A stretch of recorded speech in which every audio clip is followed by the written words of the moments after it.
जननीं शारदां देवीं रामकृष्णं जगद्गुरुं पादपद्मे त्वयोषित्वा प्रणमामि मुहुर्मुहुः।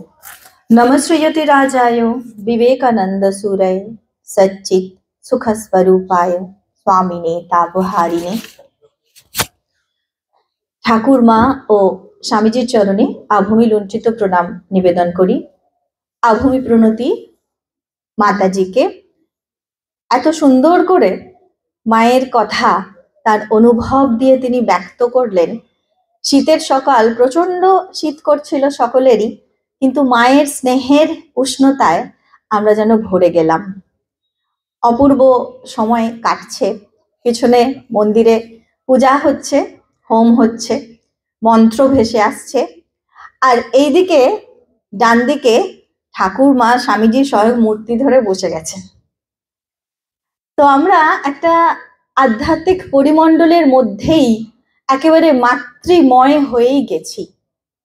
মায়ের কথা, মায়ের ভালোবাসার কথা শুনলেন এবং মাতাজি বলছিলেন যেরকম গিরিশ ঘোষের কাছে আক্ষেপ করছিলেন ঠাকুর নাম বিলোতে না পারার জন্য। সেই গিরিশ ঘোষ তিনি ঠাকুরকে সবার আগে অবতার বলে ঘোষণা করেছিলেন এবং মায়ের ক্ষেত্রেও তিনি বলছেন, তোমরা কি ভাবতে পারো একজন পল্লীবালার বেশে তোমাদের সামনে স্বয়ং জগদম্বা দাঁড়িয়ে আছেন? তোমরা কি কল্পনা করতে পারো? তিনি আর 5 জন সাধারণ রমণীর মতো ঘরকন্যা এবং আর সমস্ত রকম কাজকর্ম করছেন, অথচ তিনি সেই মহামায়া মহাশক্তি, তিনি জগৎ জননী। কেবলমাত্র আমাদের কৃপা করবেন বলে এবং জগৎ উদ্ধার করবেন বলেই তার এই মানবী মূর্তিতে অবতরণ। এই যে মা বললেন তিনি আমাদের ভার গ্রহণ করেছেন এবং সেই যেদিন বেলতলায় দিদিমার কোলে এলেন সেই দিন থেকেই সেই ভার। যিনি মহামায়া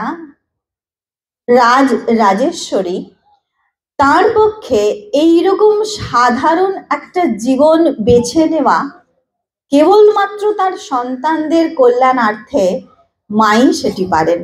ভারতবর্ষের চিরন্তন আদর্শ হচ্ছে মাতৃত্ব এবং সেই মাতৃত্বকে সঞ্জীবিত করার এবং পুনঃপ্রতিষ্ঠিত করবার খুব প্রয়োজন ছিল।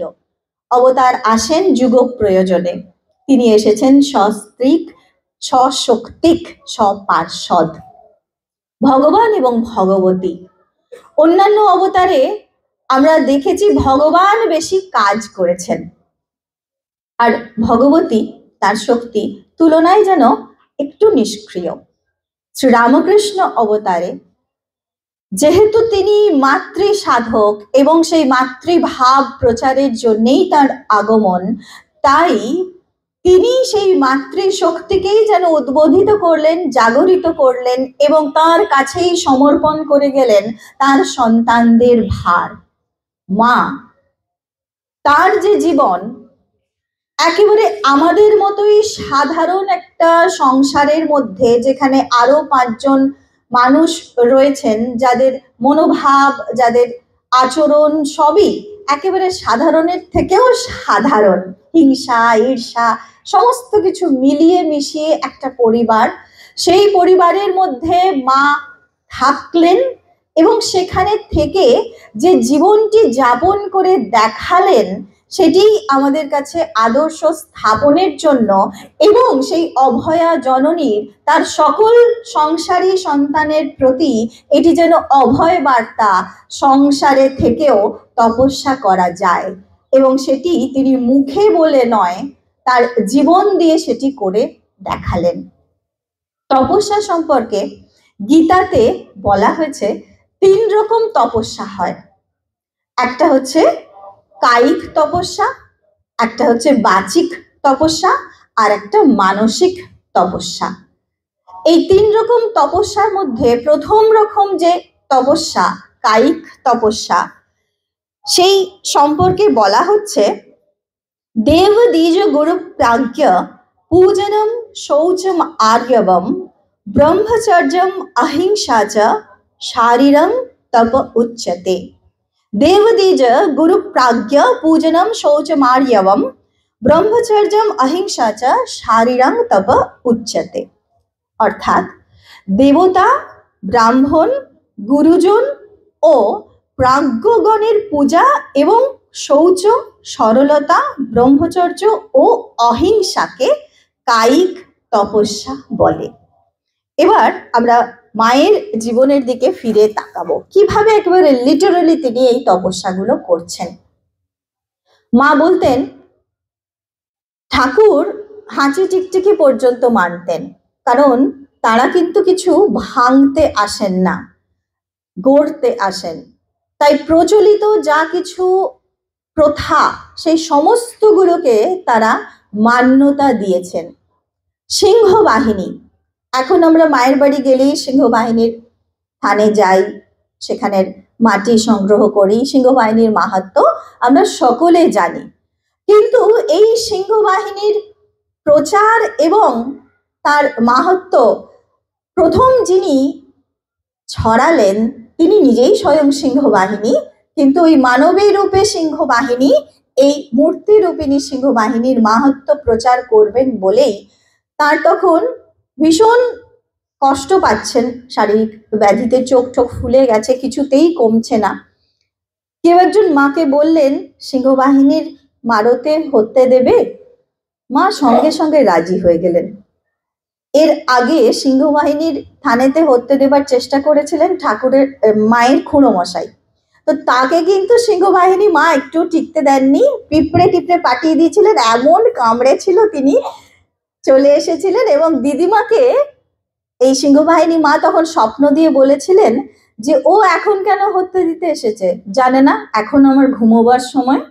তো দিদিমা পরে বলছেন মা এত কথাই বললে আর ওষুধটা বলে গেলেই পারতে। যাই হোক, মা যখন হত্যে দিলেন মা কিন্তু ওষুধ বললেন এবং সেই ওষুধ প্রয়োগে মা সুস্থ হলেন, সিংহবাহিনীর মাহাত্ম্য প্রচারিত হলো। আবার ঠাকুর যখন অসুস্থ, আমরা সবাই জানি তারকেশ্বরে মা এসেছিলেন এখানে বাবার কাছে হত্যে দিতে ঠাকুরের জন্য। প্লীহা দাগানো, তখনকার দিনে এটা বেশ পেনফুল একটা অবস্থা ছিল। মা এবং শোনা যায় ঠাকুরও কয়াপাট বদনগঞ্জ বলে একটা জায়গা ছিল, সেখানে ওই প্লীহা দাগানোর চিকিৎসা হতো। তো সেখানে চিকিৎসাটা কিরকম না, চারজন মিলে যে রোগী তাকে হাতে পায়ে একেবারে চেপে ধরে থাকবে, আর একটা কাঠ নেওয়া হবে, সেই কাঠকে, জ্বলন্ত কাঠকে ওই পেটের চারপাশে আর কি ঘুরিয়ে ঘুরিয়ে পুড়িয়ে দেওয়া হবে, এরকম। তাতেই নাকি ওই চিকিৎসা, তো ভয়ানক যন্ত্রণাদায়ক চিকিৎসা। মা কিন্তু সেটি নিজে সেই চিকিৎসা গ্রহণ করেছিলেন এবং যখন ওই স্নান করে আসছেন, চারজন মিলে আসছে মাকে ধরতে, মা বললেন কাউকে ধরতে হবে না, আমি এমনি থাকবো। একেবারে নীরবে সেই সহ্য করলেন সেই চিকিৎসা। তিনি তো ইচ্ছা করলেই সুস্থ হয়ে যেতে পারতেন, সংকল্প মাত্রেই সিদ্ধি, না, এরকম কোনো মিরাকল দেখাতে তিনি আসেননি, কারণ তিনি চাননি আমরা তাকে দেবী রূপে চিনি আর দূর থেকে পূজা অর্চনা করি। ওই যে মা বললেন না যে তাকে যেন চিন্তা করে আমরা তার সত্তা পাই, সেই কারণেই এত রকম কষ্ট যন্ত্রণা নিজে করে দেখাচ্ছেন। এই হচ্ছে কায়িক দেব, যত রকম দেবতা, এমনকি যে মুসলমানদের অনেকেই মুসলমান মায়ের ভক্ত ছিলেন, তো আসতেন যেতেন তাদের কাছে, ওই পীরের দরবারে সিন্নি দেওয়া, মানত করা, এগুলো পর্যন্ত মা করতেন। সমস্ত রকম দেব দেবী যত রকম রয়েছে সব তিনি মানতেন। দ্বিজ, দেবের পর দ্বিজ। মা যখন নিজে অসুস্থ, পানি বসন্ত হয়েছে, তখন শীতলার যে পূজারী তাকে মা প্রতিদিন গলবস্ত্র হয়ে প্রণাম করছেন, যিনি তখনই তার এমন সব ব্রহ্মজ্ঞ সন্তানের আরাধিতা জননী, তিনি গলবস্ত্র হয়ে একজন সামান্য পূজারীকে প্রণাম করছেন। মায়ের সেবক একদিন এটা লক্ষ্য করে বললেন যে মা, এই যে বিনয় প্রদর্শন, এইটা ঠিক ভালো লাগে না। মা তখন বললেন, হাজার হোক বাবা, ভেকের মান দিতে হয়, ব্রাহ্মণ তো। অর্থাৎ যেহেতু সে ব্রাহ্মণ পূজারী, সেই প্রণামটা তার প্রাপ্য, তাই তিনি স্বয়ং মহামায়া হয়েও তাকে প্রণাম করে দেখাচ্ছেন যে ব্রাহ্মণ যেহেতু তার প্রাপ্য, সেই প্রণামটুকু তাকে কিন্তু দিতে হবে। দেবদ্বিজ গুরু, মায়ের পরিবারের যিনি কুলগুরু ছিলেন, জগদ্ধাত্রী পূজার শেষের পর মা কিন্তু সেই কুলগুরুকে প্রণাম করতেন। প্রাজ্ঞ, প্রাজ্ঞ বলতে কাদেরকে বুঝি এবং তারা কেন প্রণম্য, মা শেখাচ্ছেন। রাধু দিদিকে দেখতে এসেছেন কবিরাজ মহাশয়। কবিরাজ মহাশয়ের কাজ শেষ হওয়ার পর যাওয়ার আগে মা বলছেন যে প্রণাম করো ওনাকে। প্রণাম করেছে। তারপর তিনি বেরিয়ে যাওয়ার পর মাকে প্রশ্ন করছে উপস্থিত যারা রয়েছে, আচ্ছা উনি কি ব্রাহ্মণ? মা বলছেন না, বৈদ্য। তখন বলছেন তাহলে প্রণাম করতে বললে যে? তা প্রণাম করবে না? ওরা কত বিজ্ঞ জ্ঞানী, এত যারা জ্ঞানী, তারা কি ব্রাহ্মণের চেয়ে কম কিছু? তা ওকে প্রণাম করবে না তো কাকে প্রণাম করবে? মা শেখাচ্ছেন প্রাজ্ঞ। গুরুজন, সে আমার বয়সে বড়, সে যেই হোক, তাকে কিভাবে সম্মান প্রদর্শন করতে হয়। মায়ের বাড়িতে রান্নার কাজে সাহায্য করতেন মা, মাসিমা বলতেন। তো দশমীর পর যেরকম প্রচলিত বিধি অনুযায়ী ছোটরা আমরা বড়দের পায়ে হাত দিয়ে প্রণাম করি, তো মাও মাসিমাকে প্রণাম করতে যাচ্ছেন। মাসিমা তো একেবারে অস্থির, মানে মা কিভাবে প্রণাম করবে, আর সেই প্রণাম উনি নেবেন কি করে? মা কিন্তু তাকে খুব শান্তভাবে মিষ্টি করে বুঝিয়ে বলছেন, তা বললে কি হয়, তুমি আমার মাসিমা যে। অর্থাৎ তাকে যেহেতু মাসিমা ডাকছেন, শুধু মুখে ডাকছেন না, সেই সম্মানটা অন্তর থেকে প্রদর্শন করছেন। দেবদ্বিজ গুরু প্রাজ্ঞ, এই এত যে সকলের কথা বললাম, প্রত্যেকের প্রতি যে পূজা, এটাই একটা তপস্যার মধ্যে মায়ের জীবনে আমরা সেগুলো দেখছি। তারপর আছে শৌচম আর্যবম। শৌচম মানে সুচিতা। সুচিতা আবার দু রকম, একটা হচ্ছে বাইরের সুচিতা, যেটা নিয়ে আমরা ভীষণ রকম মাথা ঘামাই, আর একটা হচ্ছে অন্তরের সুচিতা। বাইরের সুচিতা কিরকম, সেটা তো সাবান দিয়ে জল দিয়ে পরিষ্কার করবার মতো, পরিষ্কার পরিচ্ছন্ন থাকার মতো, এবং কখনো কখনো সেই অবসেশনটা এমন জায়গায় পৌঁছায় যে সেটা সূচিবায়ুগ্রস্ততাতে চলে যায়। যেরকম মায়ের সঙ্গেই ছিলেন, আমরা সবাই জানি নলিনী দিদি ভীষণ সূচিবায়ুগ্রস্তা ছিলেন। মা কিন্তু এই বাইরের শৌচের থেকে অন্তরের সুচিতা, অন্তরের পবিত্রতাকেই বেশি গুরুত্বপূর্ণ মনে করতেন, এবং তিনি বলতেন যে পূর্বজন্মের অনেক তপস্যা থাকলে তবে মনটা শুদ্ধ হয়, মন শুদ্ধ তো সব শুদ্ধ।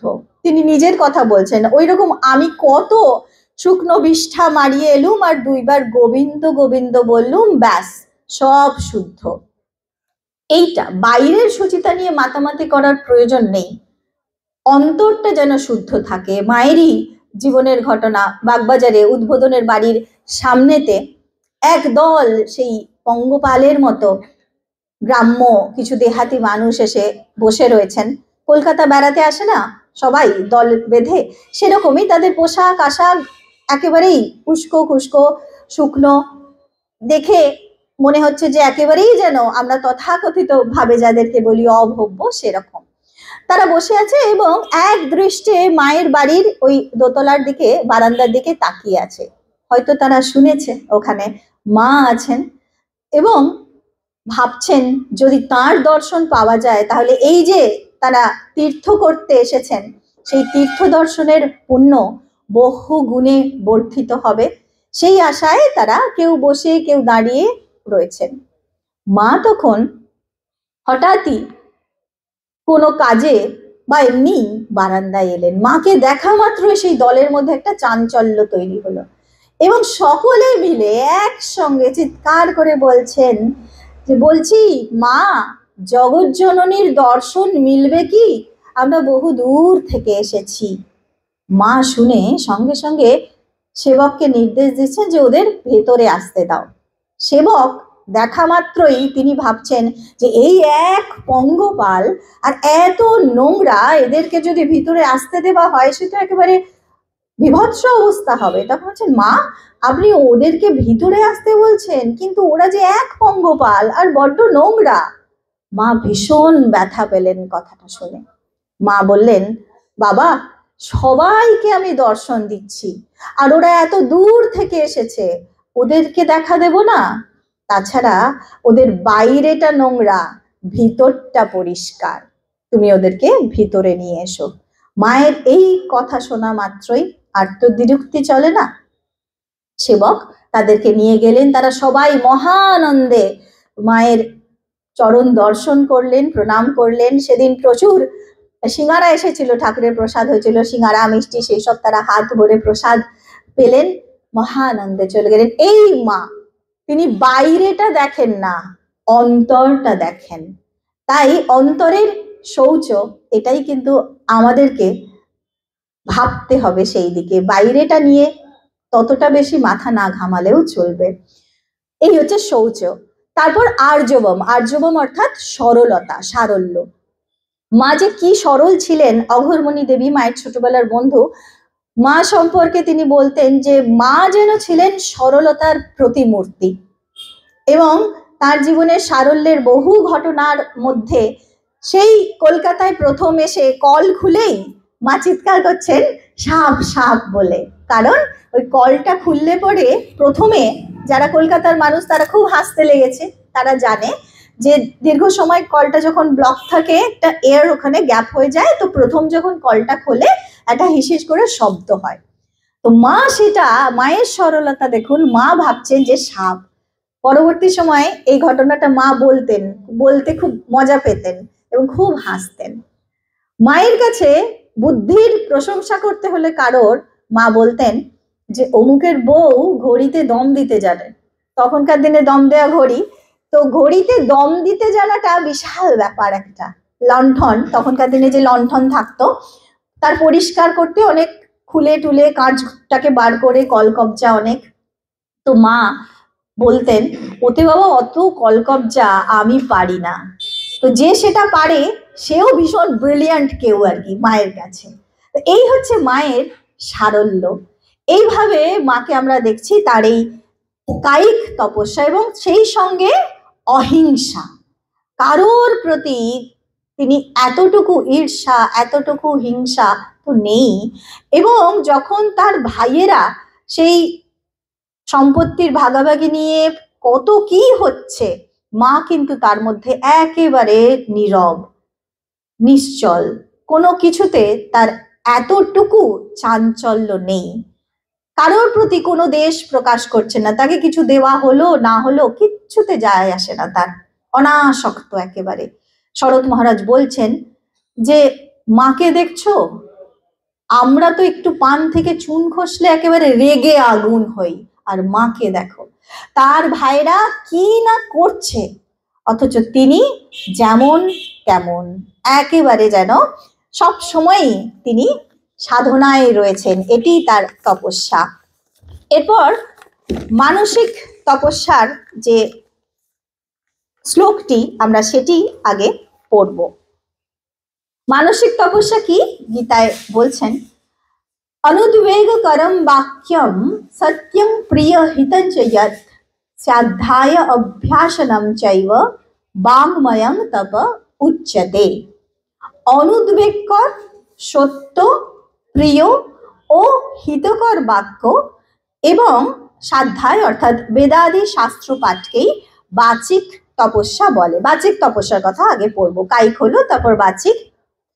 তো বাচিক তপস্যা মা আমাদের বারবার শেখাচ্ছেন। মা এমনিতেই নিজে খুব মিষ্টভাষী ছিলেন, আমরা জানি, খুব ধীরে ধীরে কথা বলতেন, বিশেষত শহরে থাকলে তো এত ধীরে যে কাউকে একটা মাঝখানে থেকে আবার সেটাকে জোরে বলে দিতে হতো।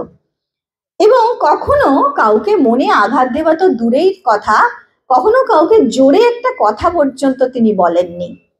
এই যে রামকৃষ্ণ মঠ মিশন, তার তিনি সংঘ জননী, তার মুখের একটা কথাই একেবারে চিরস্থায়ী আদেশ তুল্য। কিন্তু কখনো আদেশের সুরে তিনি কাউকে একটা কথাও বলছেন না। বলছেন যে এটা এইভাবে করলে হয় না, এটা কি এইভাবে করা যেতে পারে। সবসময় ভাবখানা এমন যেন তিনি একটা সাজেশন দিচ্ছেন, নিলে নেওয়া যেতে পারে, ভাবা যেতে পারে, এরকম এটাই করো। খুব রেয়ার অকেশনে তিনি এরকম দু একবার বলেছেন। ওই উড়িয়া চাকরকে শুধু যখন ফিরিয়ে নিতে হয়েছিল তখন বলেছিলেন যে আমি বলছি নিয়ে যাও, তা নাহলে তো নিয়ে ও স্থান পাবে না। তো এরকম স্থান বিশেষে কয়েকটা। তার বাইরে মা সারাক্ষণ খুব শান্ত, খুব মিষ্টি ভাষী। তিনি বলছেন এই প্রসঙ্গে যে সত্য হয়তো সত্য কথা, কিন্তু সত্য হলেও সেটাকে অপ্রিয় করে বলতে নেই। অপ্রিয় সত্য বচন কদাপি না কয়, মা বলছেন। তাহলে যদি প্রিয় বচন হয়, মানে শুনতে খুব ভালো লাগছে কিন্তু মিথ্যা, অসত্য, সেটা বলতে পারবো না, তাও কিন্তু বলা যাবে না। সত্য বলতে হবে, কিন্তু সেটাকে সেই ভঙ্গিমায় বলতে হবে যাতে সেটি কারোর মনে আঘাত না করে। আমাদের যত সমস্যা তৈরি হয় মূলত এই আঘাত দিয়ে কথা বলে ফেলার জন্যেই। আমাদের চারপাশে এমন অনেকে আছেন হয়তো তেমন হিংস্র নয় বা তেমন কিছু ক্ষতিকারক কিছু করছেন না, কিন্তু টুক করে এমন একটা কথা বলে দিলেন যে সেই বলতার কামড়ের মতো যে শুনলো তার একেবারে জ্বলে গেল।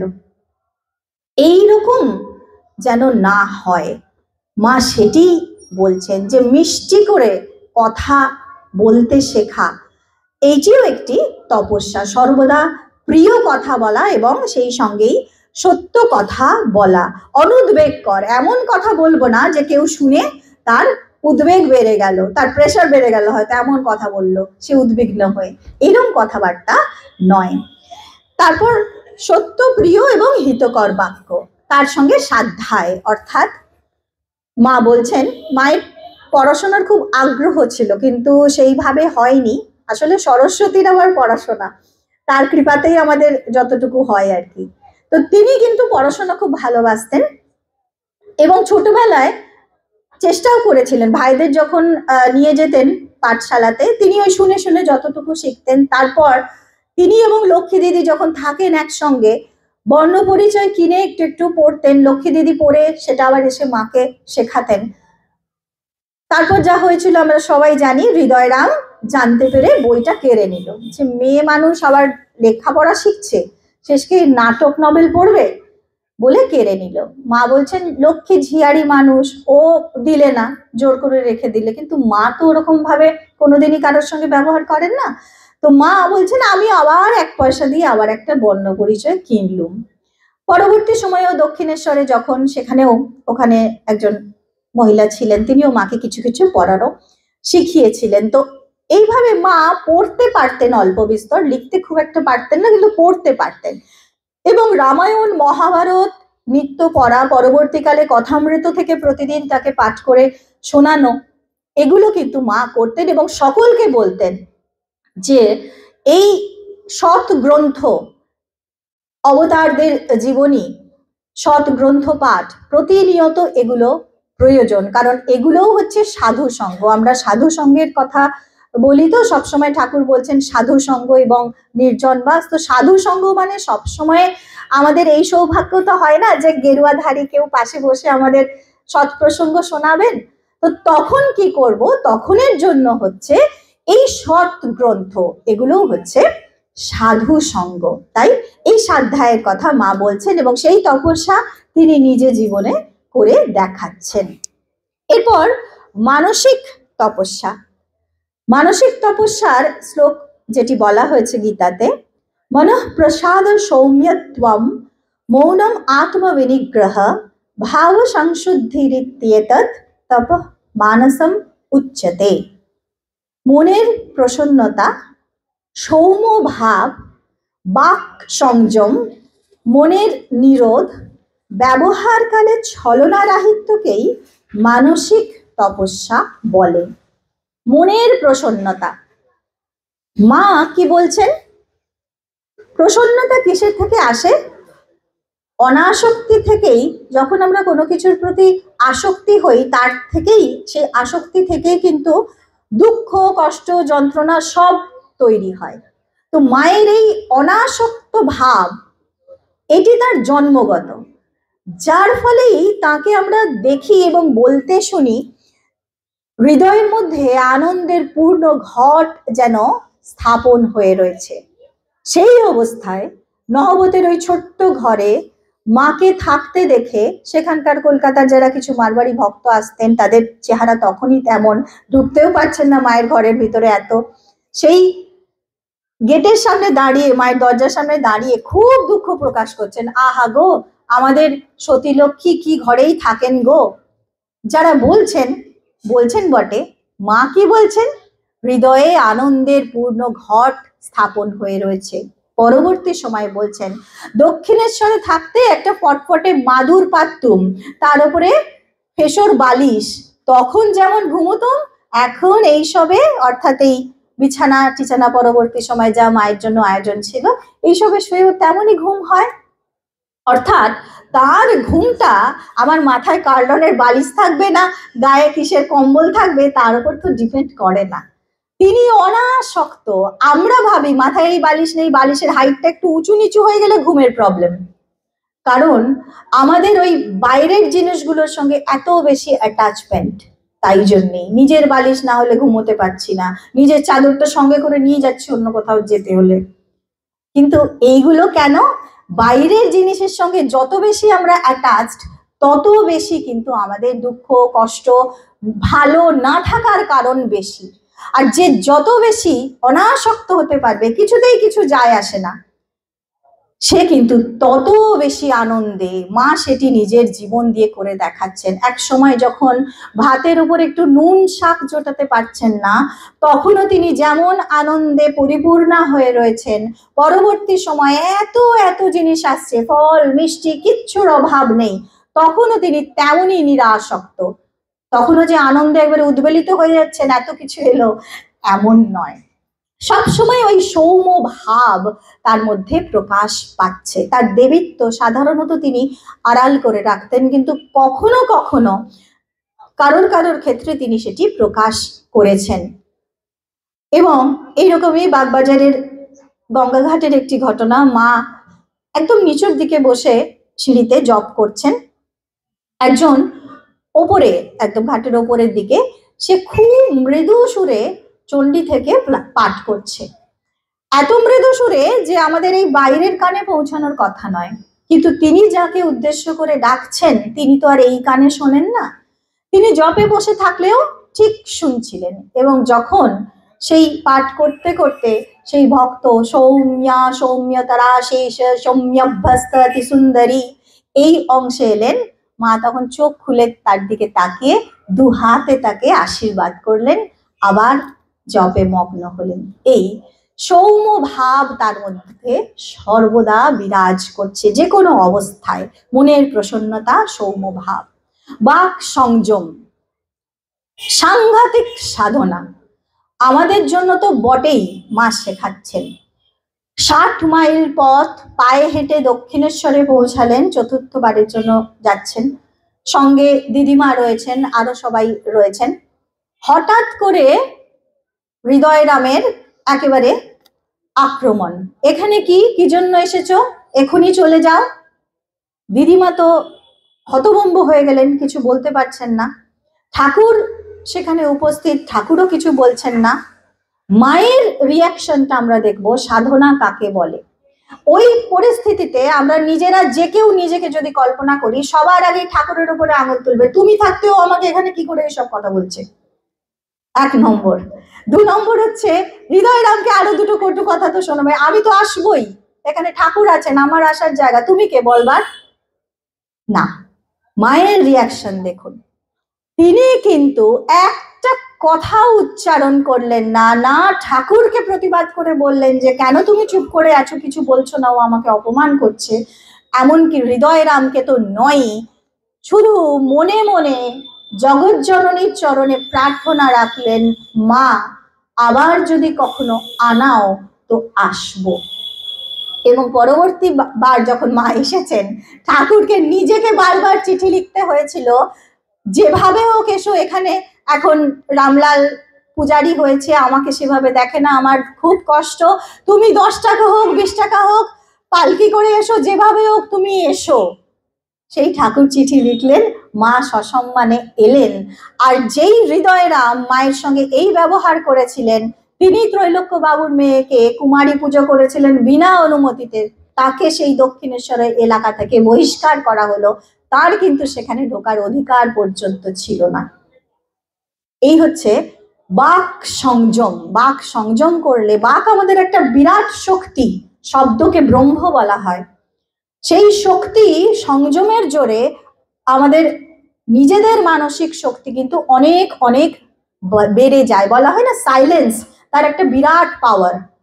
যতটুকু বলা প্রয়োজন, যতটুকু কথা প্রয়োজন, ততটুকুই, তার বেশি না বলাই প্রয়োজন। কারণ অতিরিক্ত কথা বললেই তার মধ্যে অপ্রয়োজনীয় কথা আসে। তাই সেই বাক সংযম মা শেখাচ্ছেন। মনের নিরোধ এবং ব্যবহারকালে ছলনা রাহিত্য। মনের নিরোধ কিরকম? যে সময়ে যে বিষয়ে মনকে রাখবার জন্য ভাববেন, সেই সময় ততটুকু সেই মনকে তার উপর রাখবেন, যখন মনে করবেন তুলে নেবেন, তুলে নেবেন। রাধু দিদি, যাকে নিয়ে মাকে বলা হচ্ছে যে এত আসক্তি, আপনি সবসময় রাধি রাধি করেন, সেই রাধু দিদিকে যখন শেষের সময় মা বলছেন ও যেন আমার সামনে না আসে, আমি একেবারে সব কুটো ছাড়া করে দিয়েছি, ঝেড়ে দিয়েছি সব, আর যেন না আসে। তাহলে সেই রাধি দিদি যাকে ছাড়া মা থাকতে পারছেন না, উদ্বোধনের বাড়িতে প্রথম এসেছেন, মায়ের আলাদা পালঙ্ক করা হয়েছে, মা বলছেন না ওটা দরকার নেই, আমি তো রাধিকে ছাড়া শুই না। সেই রাধি দিদি তাকে কিন্তু বলছেন তিনি যে না, ও যেন আমার চোখের সামনে না আসে। যতক্ষণ যেখানে মন রাখবার জন্য ভাববেন তিনি নিজে রাখবেন, যখন তুলে নেবার তুলে নেবেন। মনের নিরোধ এবং ব্যবহারকালে ছলনা রাহিত্য। মার মধ্যে কোনো কপটতা, কোনো ছলনা কোনোদিন ছিল না। এক ভক্ত মহিলা চিঠি লিখেছেন যে আমি আসতে চাই, মায়ের দর্শন করতে চাই, কিন্তু শ্বশুর বাড়িতে আছি তো এখানে যেন কেউ না জানে। যিনি চিঠি পড়ছেন মা তাকে বললেন যে না বাবা, উত্তর দিয়ে আর কাজ নেই, কারণ আসবে আবার শ্বশুর বাড়িতে জানবে না, এত সব লুকোচুরি আমি জানি না, এত সব লুকোচুরি আমি পারবো না। আবার ওখানে চিঠি গেলে অনেক সময় পিয়ন হয়তো চিঠি পড়ে, সেই নিয়ে মাকে বলা হয়েছিল আচ্ছা পিয়ন চিঠি পড়ে, মানে যাকে তাকে দিয়ে চিঠি পড়ানো? মা বলছেন হ্যাঁ তো পড়বে, আমার সঙ্গে তো কারোর কোনো ছলনা নেই, লুকোচুরি নেই, আমার চিঠি সবাই পড়বে, যে ইচ্ছা সে পড়বে, তাতে কি অসুবিধা আছে? পেছোয়া বুদ্ধি মা একদম পছন্দ করতেন না। একবার একজনকে উদ্দেশ্য করে বলছেন যে সে কি গো, অত পেছোয়া বুদ্ধি মনের মধ্যে নিয়ে হুকুম চালালে আশ্রম কি করে চলবে? তো এই পেছোয়া বুদ্ধি না আশ্রমে না আমাদের গৃহস্থাশ্রমে কোথাওই চলে না। যে যত সরল তার জীবন তত সরল, আর সরল না হলে সরলকে পাওয়া যায় না। ঈশ্বর নিজে সরল, তাই সরল হলে তবেই সরলকে পাওয়া যায়। সেইটাই এই ছলনা রাহিত্য মা শেখাচ্ছেন। এছাড়াও তপস্যা কিরকম, মানসিক তপস্যা, সংযমের তপস্যা। মাকে প্রণাম করতে গেছেন, প্রণাম করতে গিয়ে এক ভক্ত মায়ের আঙুলে কামড়ে দিয়েছেন। মা যন্ত্রণায় কোকিয়ে উঠে বলছেন এ কি ভক্ত, প্রণাম করো, প্রণাম করবি, প্রণাম কর, কামড়ে দিল।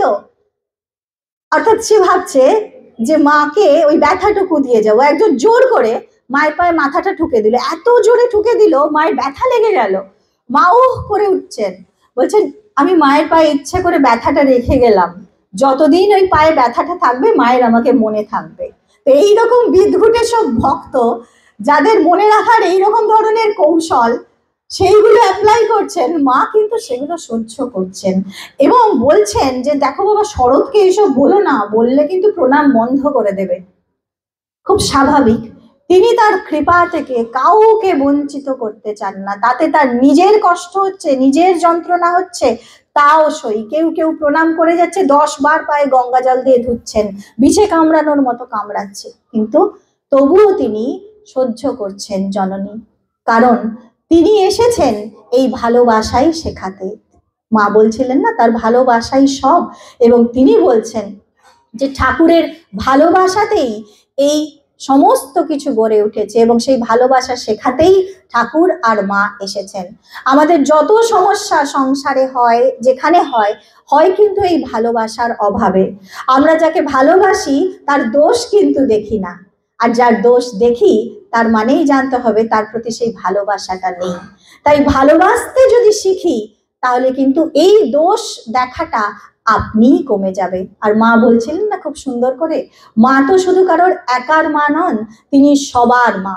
যে তার কাছে গেছে তারই এই অনুভূতি, তিনি তাকে সবচেয়ে বেশি ভালোবাসেন। মা বললেন যে যাকে ভালোবাসে সে তার সত্তা পায়। আমরা তো খুব বলি আমরা মাকে খুব ভালোবাসি, যদিও তিনি তার থেকে বহু বহু বেশি ভালো আমাদের বাসেন, এবং সেই ভালোবাসা তার আমাদের প্রতি আছে বলেই আমরা আছি। তার কৃপা হস্তটুকু তার সকল সন্তানের মাথার উপর সর্বদা রয়েছে, থাকবে।